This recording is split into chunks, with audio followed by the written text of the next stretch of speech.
কবি সুকুমার রায়ের গোপ চুরি। হেড অফিসের বড়বাবু লোকটি বড় শান্ত, তার চেয়ে এমন মাথার ব্যামো কেউ কখনো জানত? দিব্যি ছিলেন খোশ মেজাজে, চেয়ার খানি চেপে একলা বসে ছিমছিমিয়ে হঠাৎ গেলেন ক্ষেপে। আঁতকে উঠে হাত পা ছুঁড়ে চোখটি করে গোল, হঠাৎ বলেন, গেলুম গেলুম, আমায় ধরে তোল।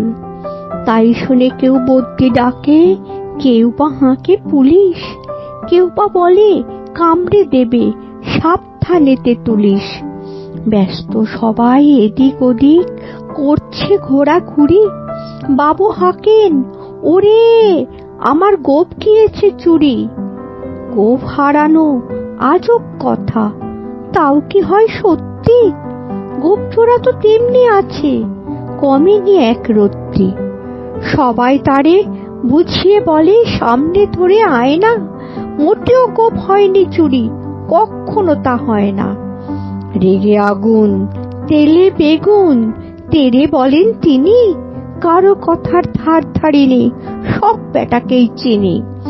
নোংরা ঝাঁটা, খ্যাংরা ঝাঁটা, বিচ্ছিরি আর ময়লা, এমন গোপ তো রাখতো জানি শ্যামবাবুদের গয়লা। এ গোপ যদি আমার বলিস, করব তোদের জবাই। এই না বলে জরিমানা করলেন তিনি সবাই। ভীষণ রেগে ভীষণ খেয়ে দিলেন লিখে খাতায়, কাউকে বেশি লাই দিতে নেই, সবাই চড়ে মাথায়।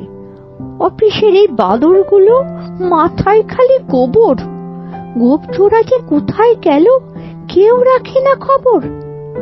ইচ্ছে করে এই বেটাদের গোপ ধরে খুব নাচি, মুখ্যগুলোর মুন্ডু ধরে কোদাল দিয়ে চাঁচি।